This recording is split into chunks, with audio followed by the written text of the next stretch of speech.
Good afternoon. Welcome back, everyone. It's good to see you all. This is Monday, February 19th, 2024, and I call the meeting of the Veterans and Military Affairs Finance and Policy Committee to order. We do have a quorum. Vice Chair Elkins, have you had a chance to review the minutes of the last meeting? Yes, and I'll move their approval. Okay. Vice Chair Elkins moves the approval of the minutes for March 27th, 2023. Is there any discussion? Hearing none, all of those in favor say aye. Aye. Those opposed? Good. The motion prevails and the minutes for March 27th are approved. Representative Bliss, would you like to lead us in the Pledge of Allegiance? I pledge allegiance to the flag of the United States of America and to the republic for which it stands, one nation, under God, indivisible, with liberty and justice for all. Thank you, Representative Bliss. We have some new staff members, and I would like to have them introduce themselves. Colby Sullivan is filling in for Jeff Diebel this session, and if you would introduce yourself, please.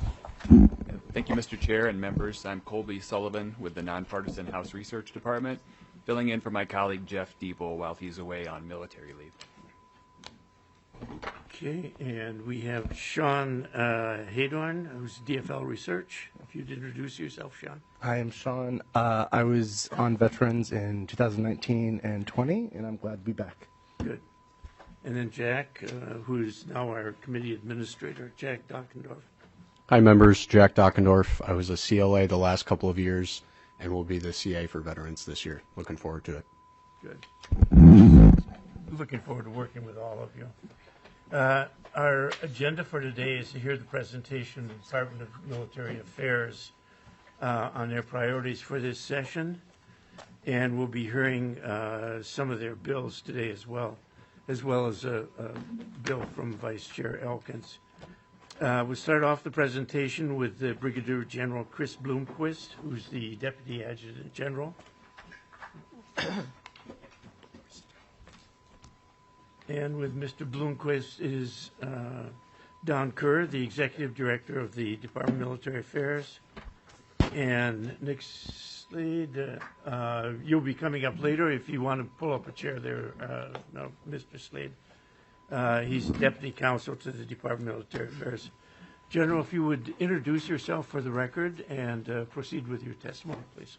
All right, good afternoon, Mr. Chair, members of the House Committee. My name is Brigadier General Chris Blomquist, Deputy Adjutant General, for the record. And with me here today, I have Mr. Don Kerr, Executive Director, Department of Military Affairs, Lieutenant Colonel Eric Athman, Operations Director, DMA, and Mr. Nick Slade, Deputy Counsel, DMA. I want to start by thanking you for the opportunity to provide an update of our activities from the Department of Military Affairs. Here is our overview and the agenda that we'll be presenting to you this afternoon. If you can read that, I think you probably have some handouts in front of you as well. And we'll provide time for questions at the end, but we'll certainly take any throughout as we go forward. Slide. All right, here is a photo of one of your Minnesota Air National Guard F-16s at a gathering at Edwards Air Force Base commemorating the 50th anniversary of the F-16's first flight in 1974. You will note that this F-16 is painted with the special 75th anniversary design that the 148th Fighter Wing out of Duluth, Minnesota painted this last fall. In September, they celebrated their 75-year anniversary of being a unit up in Duluth and have been flying fighters since their inception on what was a dirt strip in Duluth in 1948, flying P-51 Mustangs. Arguably the best unit in the world with a track record to prove it, flying fighters. And in addition to worldwide deployments, these bulldogs, as they call themselves, are currently providing air defense of North America, sitting 24/7 alert. This means that they're protecting the skies over North America and our own critical infrastructure here in Minnesota. And now more than ever, as you know, our homeland is at risk, and this unit is critical to our safety at home and national interest abroad. So we'll discuss a little bit more of them in the future and going forward in some of these slides. And you can see I'm sitting here in a blue uniform today, so I'm an air guardsman. Look a little bit different from a lot of the Army folks you probably see. I came from that wing, came from the 148th Fighter Wing, where I most recently served as the wing commander. Thank you, Representative Lilligard, for the shout out back there. I flew F-16s up there for 25 years, and that was prior to 9/11. So prior to 9/11, we spent a lot of time doing counter-drug operations in the Caribbean, South and Central America, and oddly, we also had an alert detachment down at Tyndall Air Force Base looking more at the Cuba threat when 9/11 happened, and we're one of 2 units in the entire United States that was armed with live ordnance that could have done anything about it. So we've come a long way since then. As we've transitioned after 9/11, we jumped into Homeland Defense and did a lot of alert from coast to coast, including Alaska and Hawaii. And then we transitioned more to a strategic reserve. As you all know, we're not really a strategic reserve as much as an operational force now that's being used for our national defense strategy on a daily basis. So my combat deployments include 3 times to OIF in Iraq, and then once to Afghanistan for Operation Enduring Freedom as the commander over there. And just a little more background on me, I've been working here in St. Paul for the last year and a half for Major General Sean Mankey, who regrets not being able to be here today, but he's at Capstone, which is a great course for him, and he's currently in the PACOM AOR for the next few weeks. So in this role, I represent the Minnesota Air National Guard, which consists of the 133rd Airlift Wing here in the Twin Cities and the 148th Fighter Wing in Duluth, where we have about 2,200 airmen. And then I'm also assigned a dual hat role by the National Guard Bureau, where I'm the A&G assistant to the 11th Air Force Commander up in Anchorage, Alaska. And that is a 3-star, 3-hat command, which represents all of the geography from Alaska to Hawaii and Guam. So everything in the Pacific that's not Japan or South Korea. And also in this role, operationally, I serve as the Deputy CFAC, which is the Combined Forces Air Component Commander for the Alaska NORAD region. So do have a Title 10 job as well, which is kind of my part-time job. So up there, essentially providing command and control of the skies in and around Alaska. And over the last year, it's been pretty exciting with the balloons going over Alaska, the UAPs, the Russian aviation, and the combined Chinese and Russia military flotilla that was going through the Aleutian Islands just this past summer. So one of those UAPs actually flew over this city, and I watched that happen, and your 148th Fighter Wing ended up shooting it down a little bit to the west of here. So that's a little bit about me and where I come from. So slide.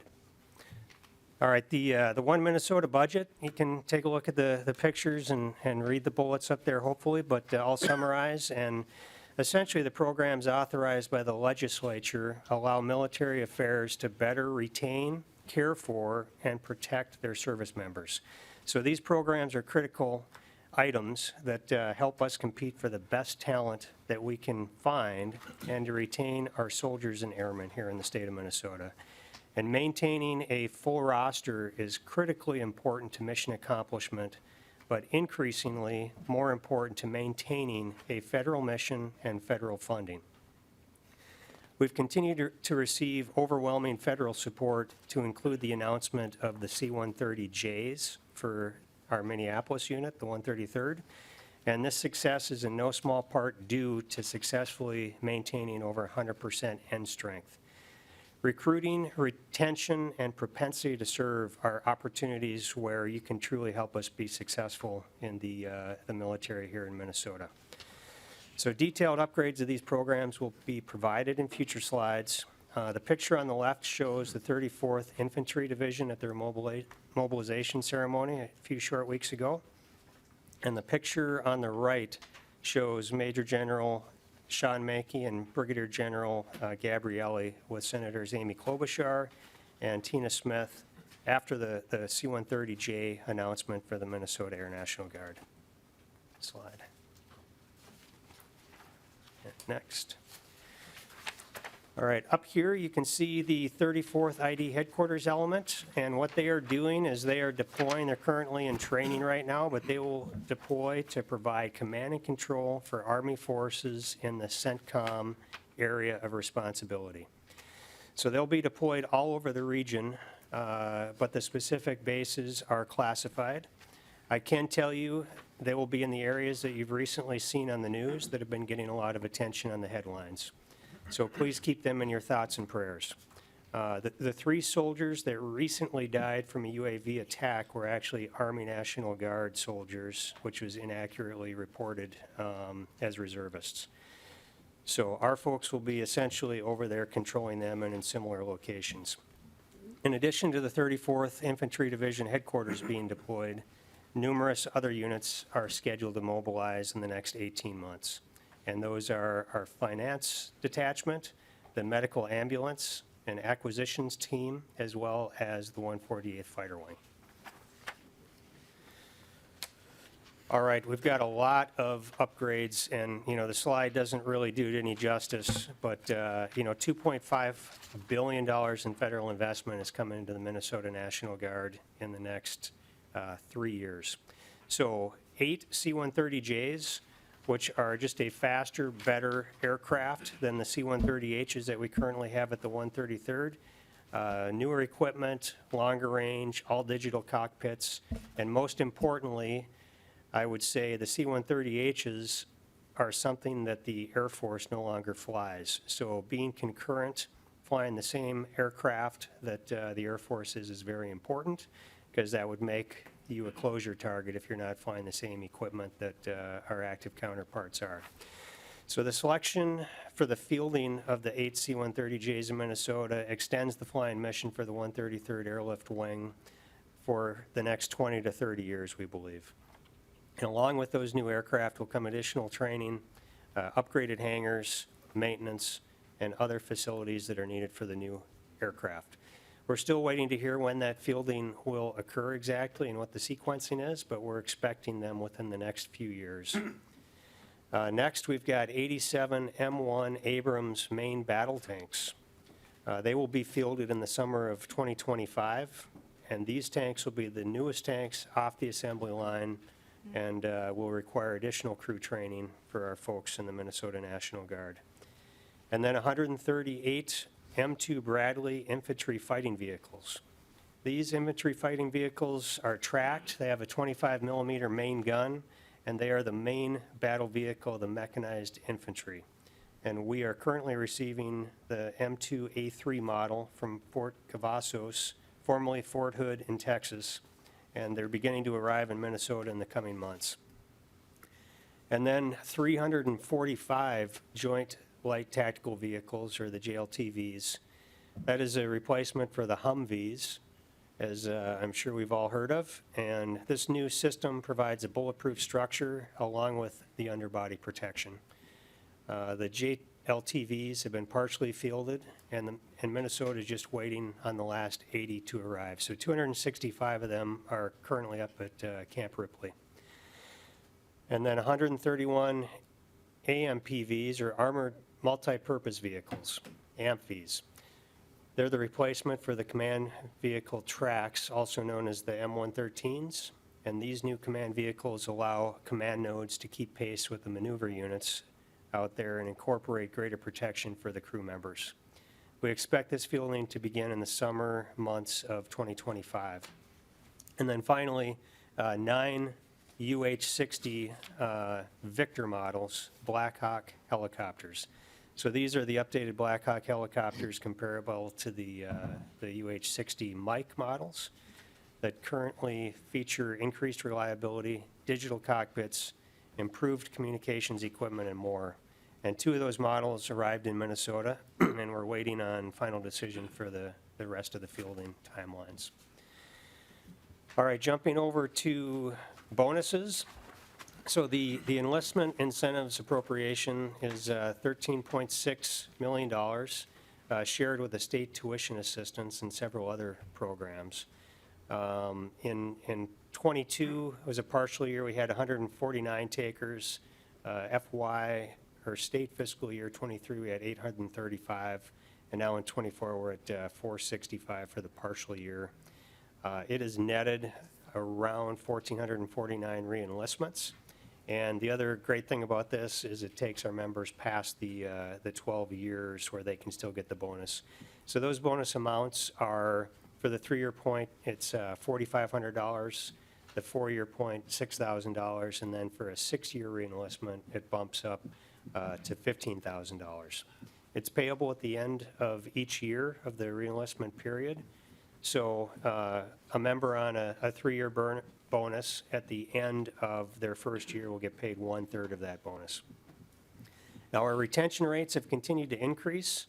However, that's not necessarily a great measure of how effective the re-enlistment bonuses are. Some senior members, or I should say, sorry, some of our military members may re-enlist whether Military National Guard or Minnesota National Guard has a bonus or not. It just might be a nice thank you to them and to their family. For others, the state bonus does provide that additional leverage to push them over the edge to get them to say yes to re-enlist and incentivize their continuous service with the Minnesota National Guard. And then of note, most of the federal enlistment bonuses are not valid or offered after the 12-year point. So we think this is pretty special to keep people after that 12-year point. And in future slides, we'll talk about why that's a factor as well. So the latitude allowed in the state bonus program that we can offer the re-enlistment bonuses over 12 years is fantastic. Next slide. All right, I'll let you read through some of this with the recruiting and how we've done, and just talk about some of the highlight areas in there. So recruiting really is harder than we have made it look here in the state of Minnesota. One of the things that we've done is we've really tried hard to retain soldiers and airmen, even more than recruiting here in the past. So I will also say that the services across the board, active and guard and reserve components, are truly approaching a manpower crisis across the country, and I'm sure you've heard about that, but it's real. And when you look at our numbers, you won't see it, but we're definitely starting to see the trends going in the wrong direction. So as you read the slides, you can see the Minnesota Army National Guard is doing very well, and they're above 107% at the time that we did this end of fiscal year, and that has dropped off currently, but they're still in solid territory. Now, the Army Guard relied heavily on increased retention numbers this year, so we're not exactly how long this is going to last or what the second order effects will be, but so far so good. Now, the Air National Guard, I will tell you, barely made 100%, and we tried very hard to get there. So we completely revamped our recruiting program in order to hit our minimum for picture day, which is at the end of the fiscal year, and we made it. We had some things going for us, one of which, unfortunately, was a system glitch with retiring people out. So we probably had a few people on the books that we otherwise wouldn't have gotten credit for. And then counterintuitive, we were actually able to transfer some folks from the unit up in Duluth with a very small population down here to the metro area to get them over 100% early. So currently both units are slightly below 100% and kind of holding there. And I'll tell you why that's important in a minute. So propensity to serve is only getting worse across the nation, and there's a lot of data to show why that is. But this matters because the services are lowering their standards to keep their numbers up and still failing to meet their goals, and that is true in the Air and Army Guard as well. So ultimately, if a component or unit in the National Guard does not meet their end strength, they may lose funding and mission. And this did happen in the Air National Guard last year. We were appropriated and authorized over 108,000 people in the Air National Guard last year, and Congress saw that we didn't make it, so they dropped us to 105,000 last year, which is significant. That's actually the number that's pretty equivalent to 3 air wings, which is a guard unit. And currently, the Air National Guard is sitting at 104,000 and not trending in the right direction.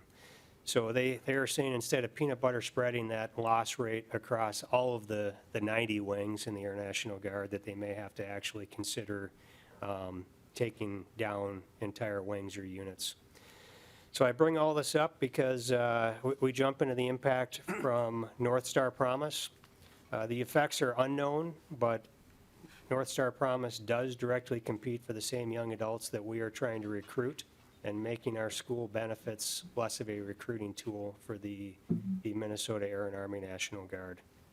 And then the reason the 12-year bonus was important is we don't know what the impact from the blended retirement system is yet, but it's a relatively new way of doing retirements where you contribute more to your own retirements, but you essentially are vested after a couple of years. So after a 3-year or a 6-year enlistment, our thrift savings plan, or TSP, is essentially a 401k with matching contributions. You can walk with that. So there's no longer any sort of golden handcuffs that we used to have.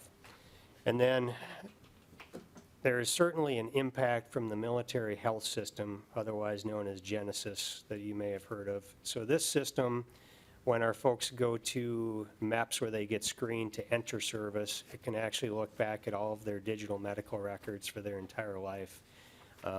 And it's creating a lot of challenges based on, a lot of the prescription medications that our youth are under, or if their parents got a divorce when they were young, if they had any sort of mental health issues at all, it is flagging them, and they're going into either a waiver process or disqualification process. And as they wait for that, a lot of times they're walking away from service to find other things that they can go out and do. So those are some of our challenges. Slide. All right, we'll go through this quick, but there are 3 programs that were developed here, and then 6 construction projects that I'd like to keep you updated on in various stages, and we'll go into depth on them in the following slides. Next. All right, the Cyber Coordination Cell, or the C3, they have completed all of their hiring of 3 positions back in December of '23. And the C3 had 49 external engagements with federal and state partners since it was stood up in October of '23. Those federal and state partners include the FBI, DHS, CISA, DHS, INA, the Minnesota Fusion Center, the BCA, HSEM, MINT, Secretary of State, the Guard Bureau, Metro State University, and then sister National Guard states such as North Carolina, Wisconsin, Illinois, Pennsylvania, and Virginia. So the cyber response kits allow response within hours versus a response that would normally take more than a week, just having those in the state. And those cyber response kits include individual workstations, servers, software, battery backups, and more. And it was noted that federal cyber response kits would normally take 12 to 15 days to obtain since they aren't located regionally or as co-use assets.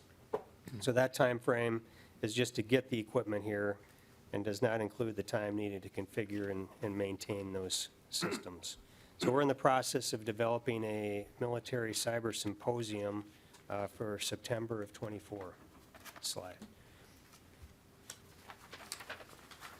All right, and then we've got the H2F, which is the Holistic Health and Fitness.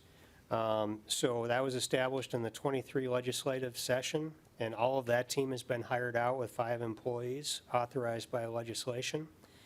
And the state is committed to this program, and it has actually prompted some additional federal funding for the temporary federal positions throughout the year. So 71,000 in '22, 200 in '23, and 276 in federal fiscal year '24.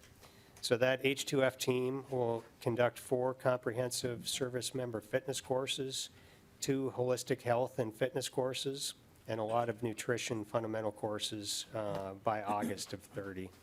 And then eventually, when the Army Combat Fitness facility is located at Arden Hills, that's where we'll do the fitness test as well. And, you know, this is really helping us out to maintain some of those soldiers that would not otherwise be eligible for re-enlistment.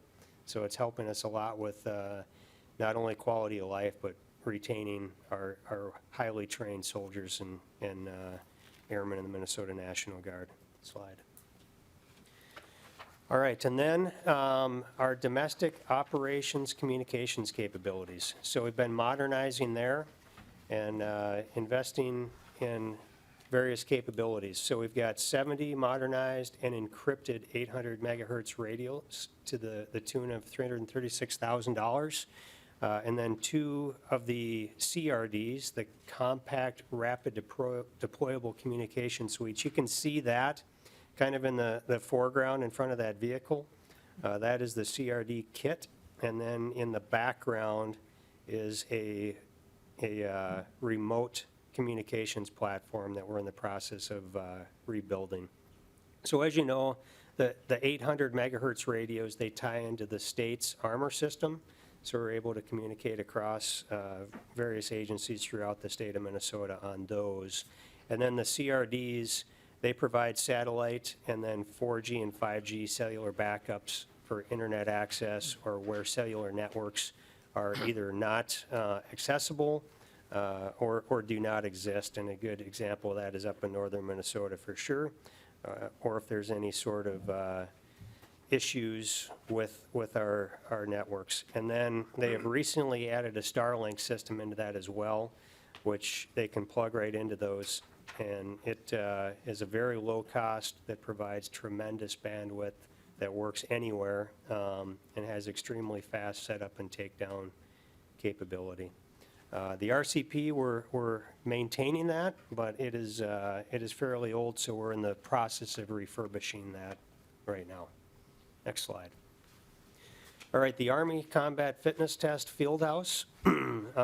Designer selection is at the State Designer Selection Board right now, and we anticipate an A&E firm to be selected in April and then contracted in May of '24. Design should be complete in 2025, May of 2025, and then open the bid up in July. Construction should take about 18 months. Expect that to open up December of '26, and it will be built in Arden Hills to the tune of $17.6 million from the '23 legislative session. All right, and then the capital improvements through bonding. So Rosemont is in the construction phase and started in approximately January of '24. Marshall also in the construction phase, started approximately January 24, and then Moorhead and Fergus Falls are substantially complete and should be opening soon. And then jumping down to the Military and Veterans Museum, we've got $32.75 million invested. We'll be requesting an extension on 2020 bonding to the tune of $13 million. The museum is currently in the design phase and anticipate advertising the project in March of '24. Construction should occur from May of '24 through November of '25 as an estimate, and then hoping to have that opened up Memorial Day of 2026.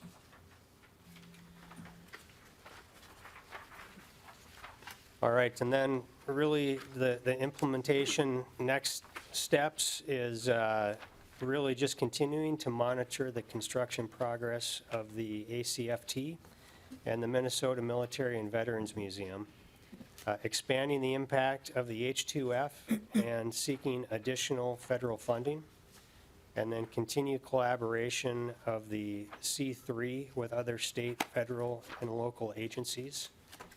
DMA will seek a bonding extension for 1 year to the 2020 funding for the Military Veteran Museum and the Marshall Readiness Center. Slide.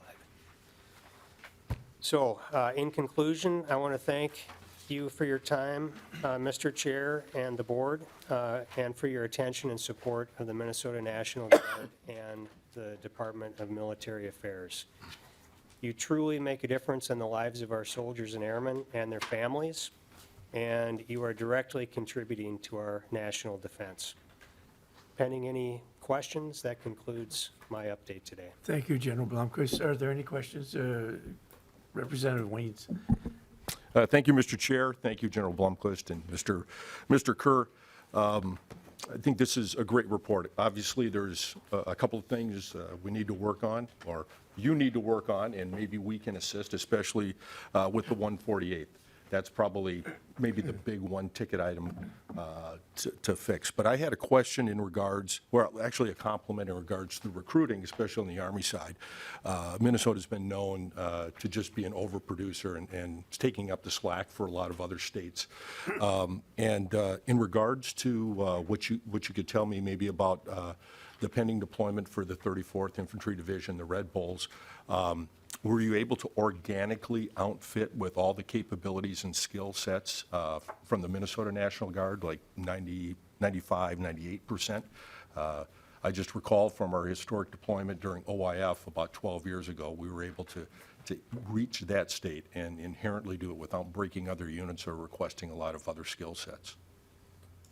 As far as I know, sir, and I'll let Mr. Kerr correct me to 100%, but I think that they have met all of that within their own ranks, and they're currently getting the training that they require. There's always a few onesie-twosie folks Right. that a lot of times you'll reclama from outside of your unit due to very last-minute medical or personal issues, but I'll kick it over to Mr. Kerr.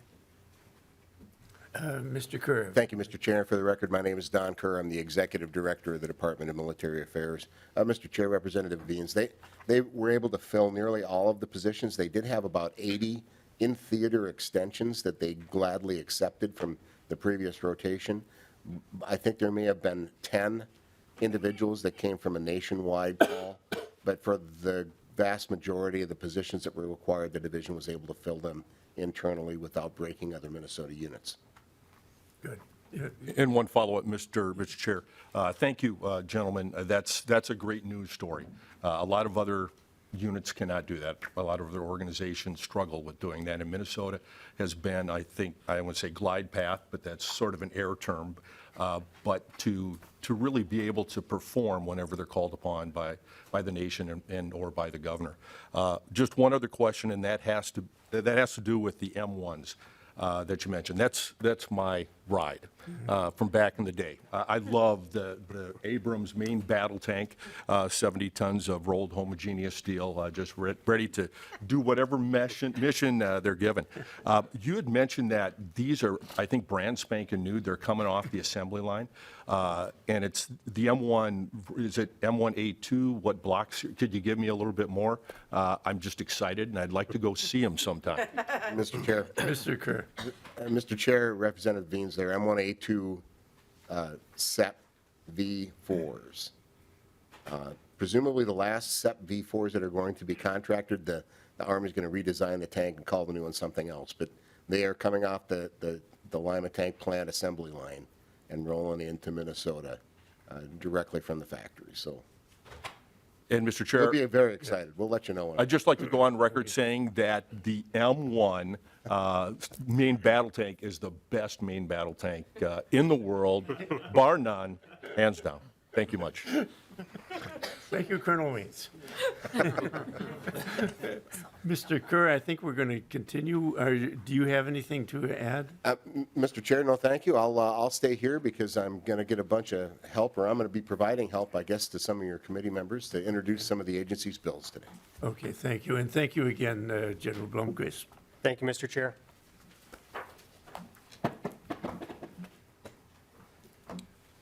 So next, we're going to have several bills coming up. Representative Norris, if you'd like to present House File 3454, please.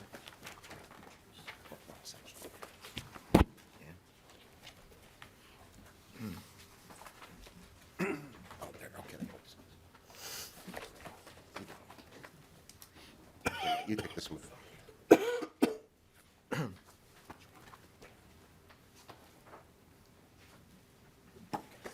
And Representative Norris, if you'd identify yourself for the record and then proceed with introducing the bill, please. Yes, thank you, Mr. Chair. I'm Representative Matt Norris, representing the Blaine and Lexington area here in the Minnesota House, and I'd like to move House File 3454.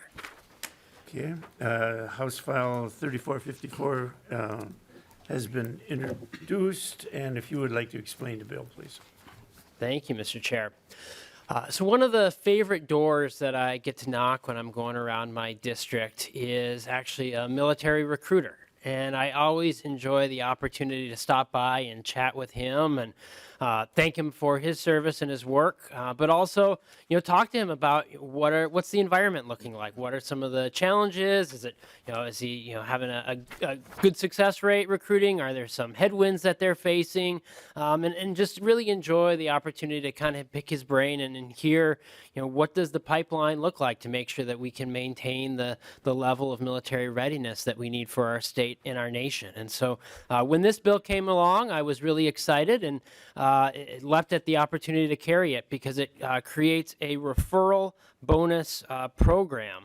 And I think about this as just one additional tool that we can put in my constituents' toolbox and the toolbox of our Minnesota National Guard to make sure that we do hit those enlistment goals that we're aiming for. I know we just heard a little bit about some of the challenges we're facing there, but I think this is one bill that we can bring forward to help give them a little bit of an extra boost to meet those goals and maintain the readiness that we need. And with that, Mr. Chair, I'll turn it over to Mr. Kerr to talk a little bit more about the bill. Mr. Kerr. Thank you, Mr. Chair, members of the committee. So this is a very important tool that we think the Adjutant General may need added to the toolbox. As we're looking at this very difficult recruiting environment across the nation, a number of states have implemented a similar program, and what this basically does is it pays a bonus to someone that refers someone who enlists. And that's an authority that the Adjutant General does not currently have, but one that has really come up numerous times as being a potential real benefit for our overall recruiting program by being able to incentivize folks who are currently serving to provide leads that will enlist. And though the Adjutant General is not 100% decided that he wants to do this, what we identified as we were doing the research on this is that, well, you don't currently have the authority to anyway. So if you think you want to go there, the first thing we need to do is get the authority to do so. And the presumption would be that this would be funded from the enlistment incentives appropriation from that existing pool of resources. So there's no fiscal note attached to this thing because all it is authority at this point to operate within the context of the funding that's already provided by the legislature. Good. Thank you, Mr. Kerr. Representative Olson. Thank you, Mr. Chair.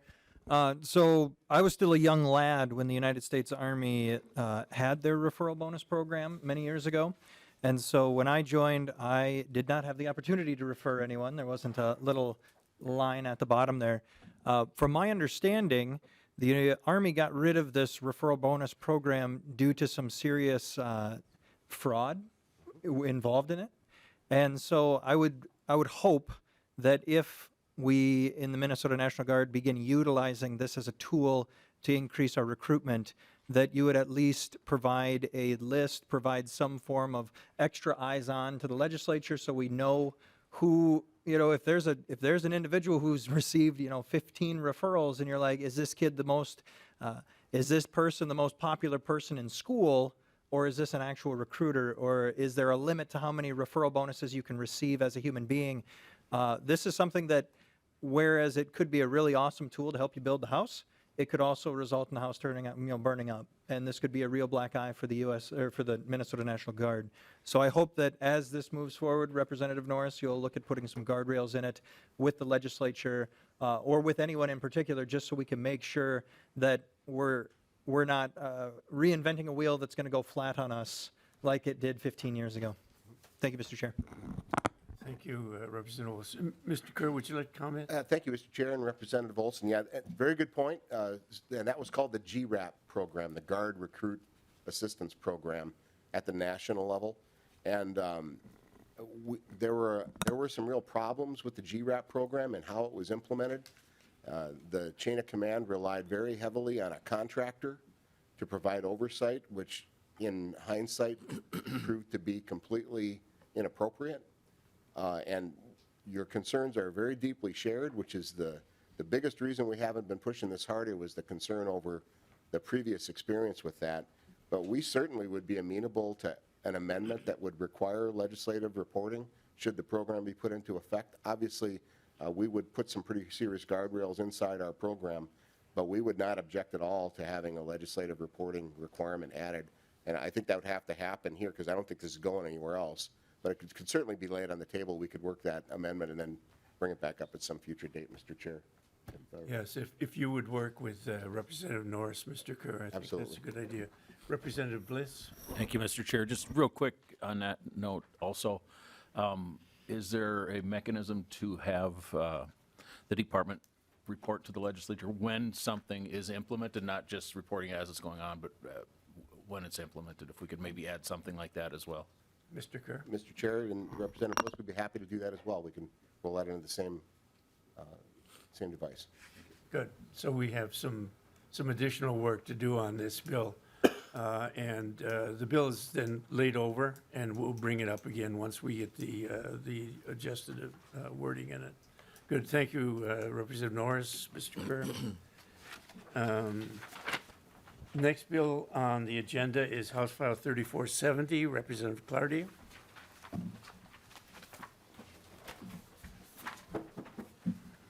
And as Representative Clardy is coming up, I'd just like to mention this summer I was at a meeting with chairs of veterans committees from across the United States, and recruitment and retention came up. And for those of you who are with military backgrounds, this was a big issue in most states. And they like, for so many things that happened in Minnesota, they were just unable to understand how we did so well when they struggle and keep pouring money into things and can't find recruits to come into the service. So I think that speaks well of the Guard and their recruiting ability. Representative Clardy, if you would introduce yourself and then introduce House File 3470, please. Great. I am Representative Mary Frances Clardy from House District 53A, and I'd like to move that House File 3470 is reviewed. Yes, and that 3470 will be referred to the Judiciary, Finance, and Civil Law Committee. Representative Clardy, if you'd introduce the bill, please. Great, thank you. So the purpose of this bill is to modify the definition of the criminal justice agencies, amending Minnesota Statute 2022, Section 1302, Subdivision 3A, to include the Minnesota National Guard.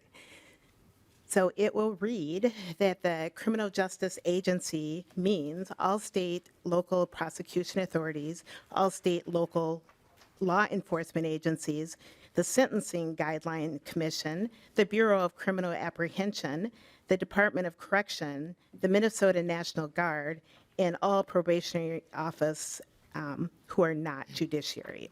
So the purpose of this is to clarify that the Minnesota National Guard's ability to receive law enforcement and investigatory data from the civilian law enforcement agencies for administrative or disciplinary processes under the Code of Military Justice. So when local, if local authorities decline to prosecute under the primary jurisdiction. So basically, including the National Guard in the definition of criminal justice agencies. Thank you, Representative Clardy. And I assume, Mr. Slade, that's why you're here with us today. That is one of, yes, sir. And if you would introduce yourself for the record, please. Yes, my name is Nicholas Slade. I am an assistant deputy counsel for Department of Military Affairs. All right. Would you like to comment on the bill, Mr. Slade?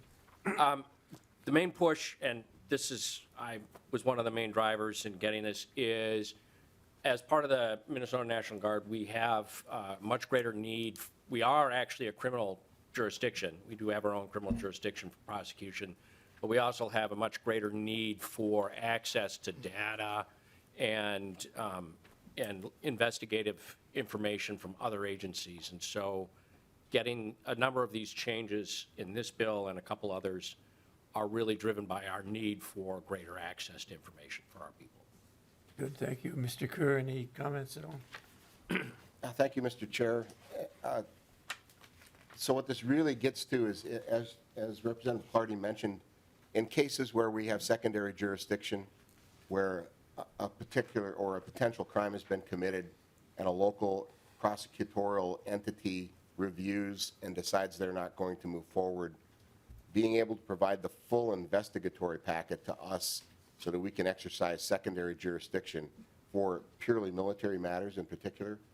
That's like the main reason that we brought this forward, is it clarifies for those other law enforcement entities that they can indeed release those investigatory results, and it prevents us from having to do a second investigation of the same offense using our own resources. And additionally, as Mr. Slade mentioned, some of the other DOD investigations, there's a lot more background investigation being done by the DOD in the current era, particularly looking for affiliation with extremist organizations among our military members.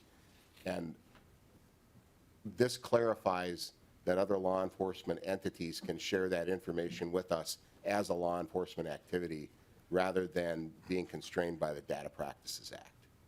Good, thank you. Are there any questions? Representative Weens. Thank you, Mr. Chair. Thank you, Mr. Kerr, Mr. Slade, Representative Clardy. In my understanding, so this is requesting a change from how we currently operate. If there are,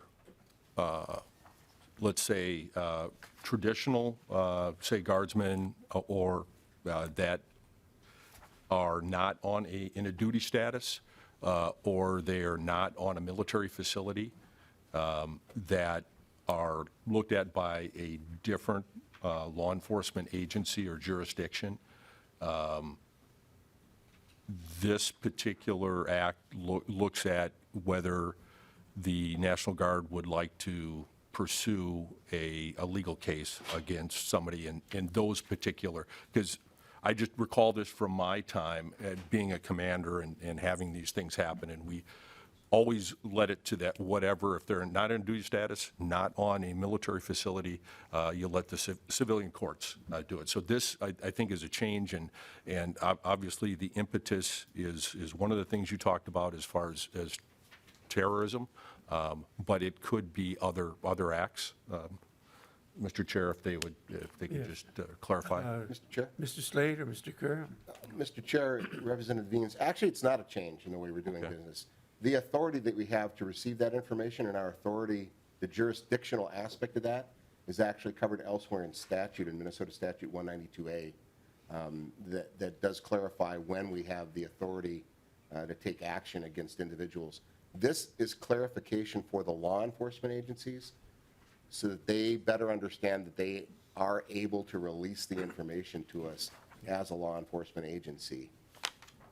So we don't have to make the secondary argument to go to them and say, hey, look, 192A says that we can do this, so you need to give us the information. They could answer. 192A may say you can do that, but it doesn't say I can give you the information. This clarifies that they can give us the information as a law enforcement agency rather than as a non-law enforcement agency. So really, we're not changing anything from a jurisdiction perspective.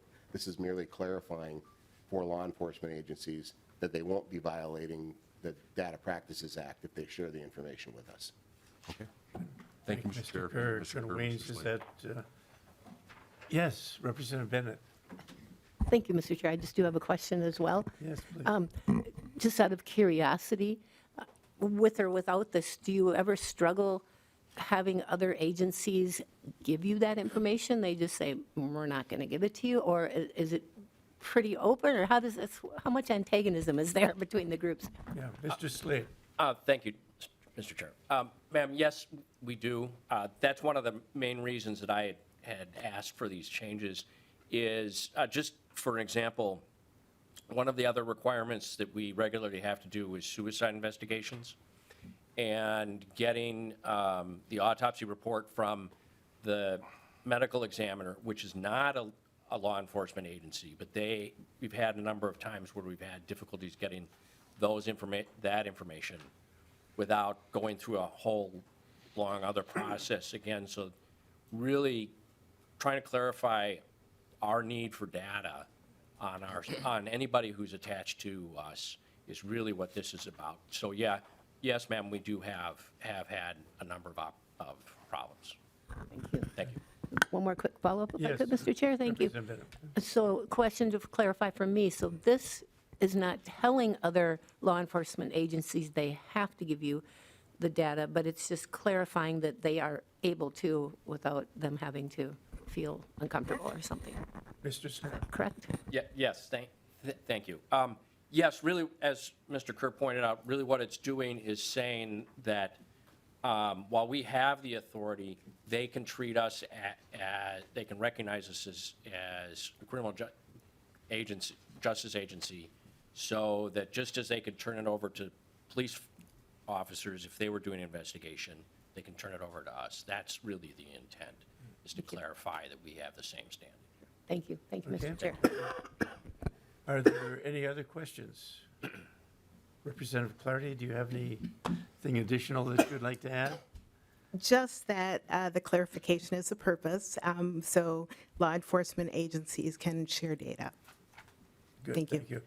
Representative Clardy renews her motion that House File 3470 be recommended to be referred to the Judiciary, Finance, and Civil Law Committee. All those in favor say aye. Aye. Opposed? Good. Okay, Representative Clardy, your bill is on the way to its Judiciary Committee. Thank you. Next, we have a bill from Representative Coulter, House File 3473. If you would introduce yourself and then the bill, Representative Coulter. Coulter. Excuse me. Thank you, Mr. Chair. Excuse me. Apologies for finishing off a cold that my kid brought home from preschool. I'm Representative Nathan Coulter. I serve District 51B, which basically includes the eastern half of the city of Bloomington in the Minnesota House of Representatives.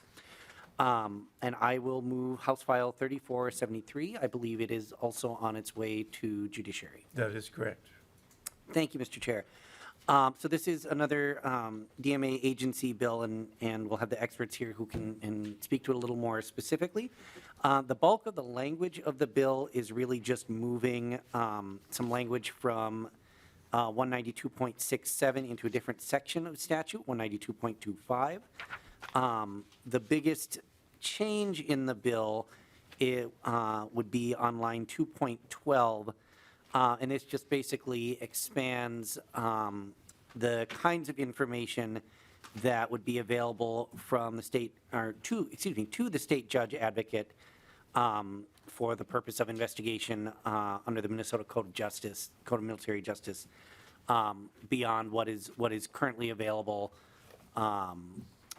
that they are able to access in certain instances where local law enforcement may either declined to prosecute or found nothing to prosecute, but there may be further violations under the state code of military justice that the judge advocate may wish to look into. So that's really the extent of the bill, and happy to answer questions, but more likely I will be happy to send the questions to these folks. Yes, and thank you, Representative Coulter. Mr. Slade or Mr. Kerr, if you'd like to comment on the bill. Sure. Well, thank you, Mr. Chair, and members of the committee. Thank you, Representative, for carrying this for us. And we do think there's probably going to be an amendment when this goes to the next committee because they pointed out some very appropriate changes that we think we're going to accept in the motion forward. But this is very closely related to the previous bill, and we're taking the opportunity to move that piece of statute from one place to another inside this bill as well, because that also aligns better with regard to how the law is structured. And with that, I guess any questions that Thank you, may have. Mr. Kerr. Are there any questions at all? Good. Seeing none, Representative Coulter, do you have any final comments on this? Just quickly, Mr. Chair, to the point that Mr. Kerr made, the language that he was referring to is what's on lines 1.16 through 1.22. it would be more appropriate to discuss in an amendment in judiciary, but just so members of this committee are aware, it really just sort of revolves around some language that my guess has probably been in statute for a while, and is maybe just a little bit outdated. One example I would point to is it references and says, when any criminal offense is committed by any officer, et cetera, does that mean they've been charged, convicted, et cetera? So it's just kind of some, what we think some imprecise language that could probably do with a refresh. But like I said, I think the better place for that is in the Judiciary Committee, but just wanted to clarify for members what Mr. Kerr was referring to there. Beyond that, would ask for your vote to move it on. Yeah. Good, thank you, Representative Coulter. Representative Coulter renews his motion that House File 3473 be recommended to be referred to the Judiciary, Finance, and Civil Law Committee. All those in favor, please say aye. Aye. Any opposed? No. The motion prevails, so the bill is on its way to the Judiciary. Thank you. Our next presenter is Representative Hudella, who has House File 3869, and if you also would introduce yourself and the bill, Representative Hudella. Thank you. Thank you, Mr. Chair. Representative Shane Hudella, I'd like to move House File 3869. Okay. Would you like to explain the bill, Representative Hudella? Absolutely, Mr. Chair. Super easy bill, just a technical fix on our Adjutant General's authority as it pertains to construction off of Camp Ripley and leasing or renting Armory facilities. Right now, there's been traditionally some statutory confusion on whether or not the Adjutant General has the authority to enter or work lease options and construction off of Camp Ripley. So this bill just clarifies that, yes, he does. Good. Are there any questions? Representative Olson. Thank you, Mr. Chair. I think this is for Mr. Kerr. So imagine you rent the facility at Fairmont because you have a major wedding, huge, lots of people going to be there, right? Looking on the back page when it says, number one, the payment of those, that money that is received in order to rent out that drill hall, which I think is a wonderful thing that should be available to the public. So it's to be used to pay increased utilities maintenance. Then after that's all paid for, operating and maintenance or repair costs for the building in which is rented. And then lastly, it goes to maintenance and improvement of buildings or other facilities at Camp Ripley.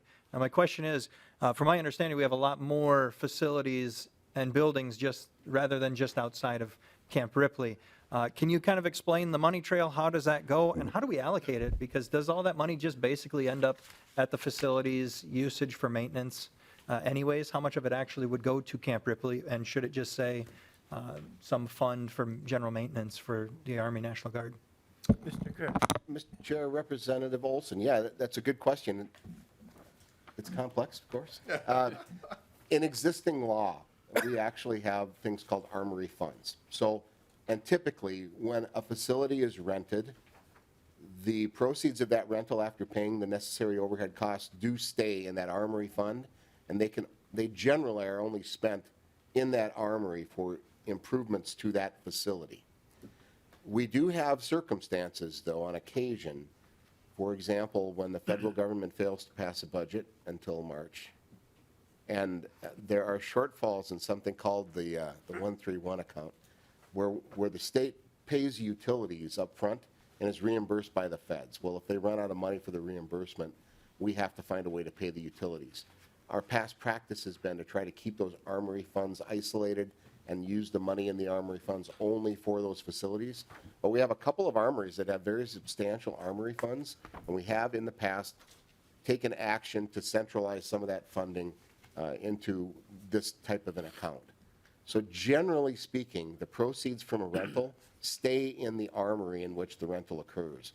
What we're really trying to get at here is we have facilities that are not armories that are available for rental, and trying to make sure that we have the appropriate authority to rent those facilities. And in particular, our field maintenance shops and our Army aviation support facilities are 100% federally funded and not technically armories. And so we found that we had armory rentals going on in non-armories, and we wanted to clean up the authority to ensure that we had that clarified. The other piece that's a little bit weird here is in statute, the authority to rent armories doesn't technically say the Adjutant General rents the armories. It says the Armory Board. Now, there's inference there because the Adjutant General appoints the Armory Board, but there's no direct authority for the Adjutant General to rent facilities other than at Camp Ripley, which we thought was interesting. Well, now with our enhanced presence at both AHATS, the Arden Hills Army Training Site, which is kind of like Camp Ripley, but not really, and then the 2 flying wings and our Army aviation support facilities in St. Cloud and St. Paul, we kind of felt this was a good place to try to clean that language up to ensure that we had properly captured the intent for the Adjutant General's authority, leaving the opportunity in there in the event that we have to centralize those armory funds, though we're quite anathema to do that because it obviously it doesn't incentivize a local armory team to try to enhance the rentals of their armory if we're taking the money away from them for doing that. So the financial incentive of being able to use the proceeds back in that local armory are fairly high, and that's how we do business today. And this is really just trying to clean up that additional authority. Thank you for navigating us through the weeds, Mr. Kerr. Anything for that? Are there any other questions? Seeing none, I renew the motion that House File 3869 be laid over for possible inclusion in the omnibus bill. And now, that's the only one you have, Representative Hudella, I think, yeah, today. Representative Olson, this is 3870, is that? This might have to go somewhere else. We'll Okay. move it next week.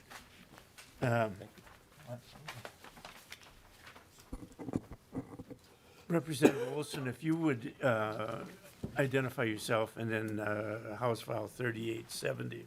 Absolutely. Thank you, Mr. Chair. I'm Representative Bjorn Olson from District 22A. I have the honor of asking for this bill to be, I think we're laying it over on the table Yes. here. So House File 3870 is basically it talks about renting, leasing, talks about selling, acquiring new land, and building new armories.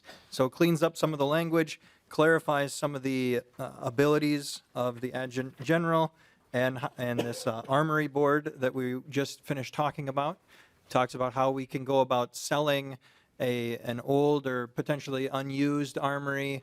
Talks about how we can go about accumulating or gaining some land in order to build a new one. For example, if a city would like to have an armory, so they have one and it's old and it needs to be refurbished, and they could potentially say, we've got this excellent choice piece of land right here. We would like to give it to to Minnesota in order for the production of an armory as an incentive for a city. So that's another opportunity that you could have within this bill. But Mr. Kerr, if you would like to add anything? Thank you, Mr. Chair. Yeah, so as Representative Olson stated, we're really looking at cleaning up language. So there is an entity called the Minnesota State Armory Building Commission. It's ensconced in Minnesota Statute 193, very wisely established by the legislature back in, I think, the 1950s, that provides bonding authority to the Adjutant General and the rest of the corporation to the extent of $15 million right now. And as part of that, we have to undergo periodic audits.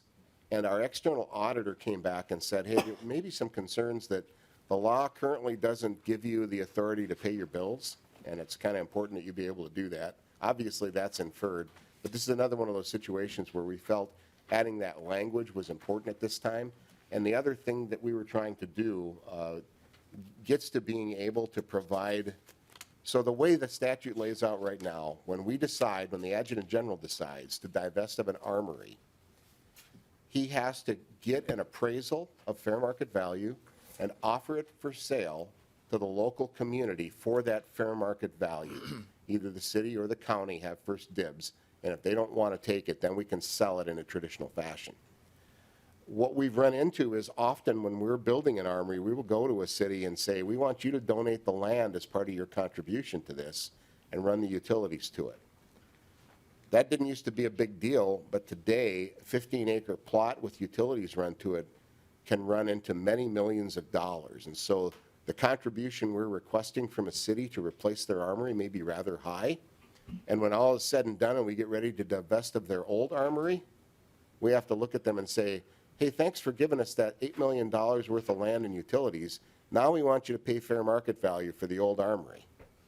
And this language would allow us to consider contributions made by the city as part of the monetary value proposition in selling the armory to that city.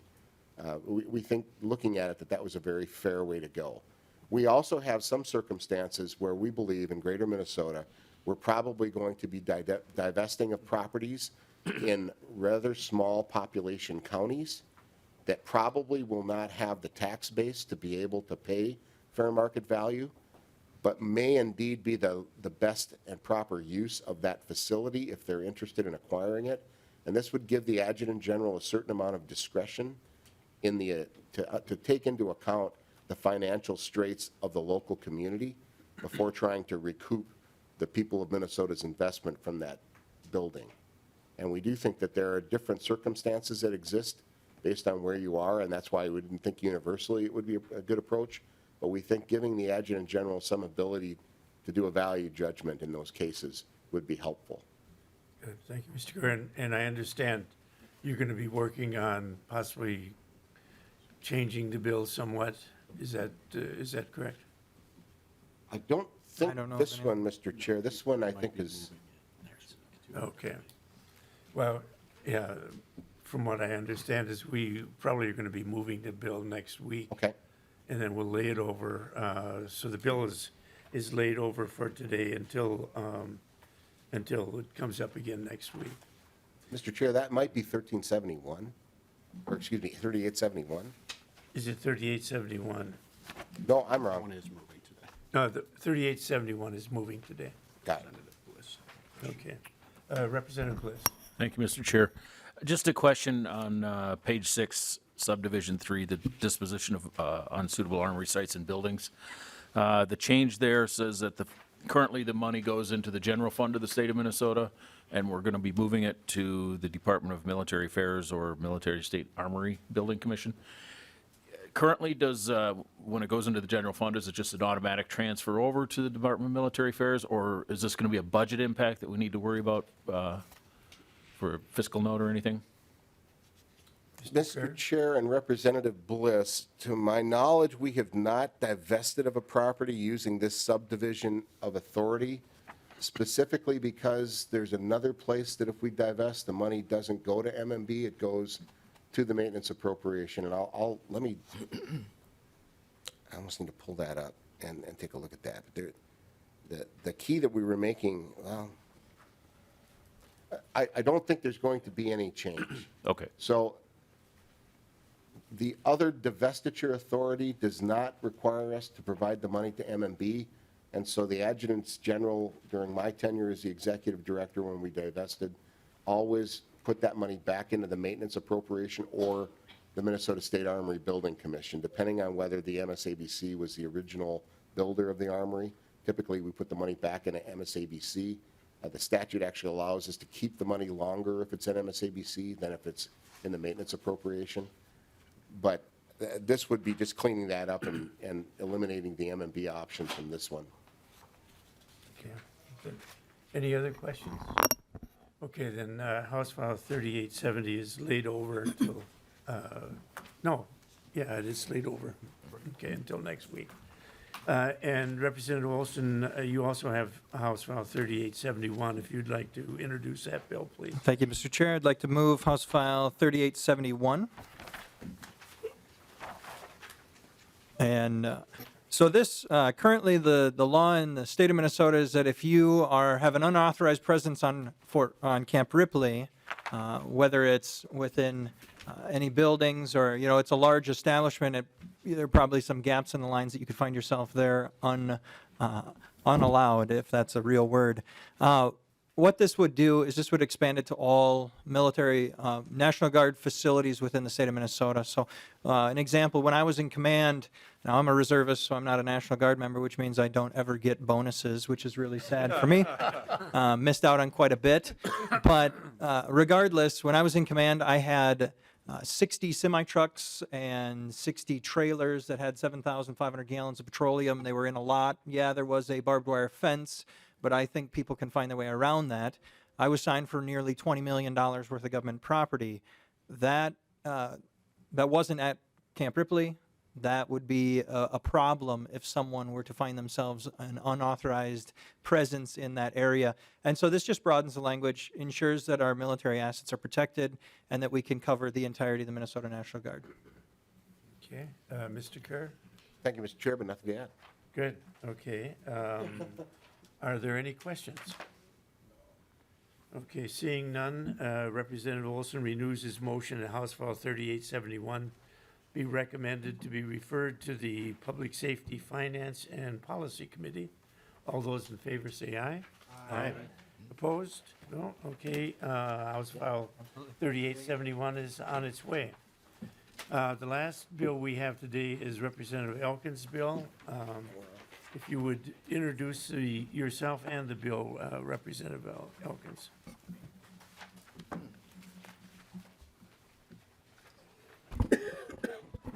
Thank you, Mr. Chair, and I would like to move to advance this bill to the Committee on State and Local Government. Okay. Okay. This one is pretty straightforward. It's a one-paragraph bill. Under current law, counties have permissive authority to defray funding for Memorial Day observations, and all this bill would do is to give them the similar discretionary authority to also cover expenses for Veterans Day observances as well. And I have with me Christy Janigo. Christy is the legislative chair for the American Legion in Minnesota, and she will explain why this is a really cool bill. Okay, Dr. Jenigo, would you introduce yourself and Yes, proceed with the testimony? greetings, Mr. Chair and members. I'm Dr. Christy Janigo, and Representative Elkins, thank you for introducing this bill today.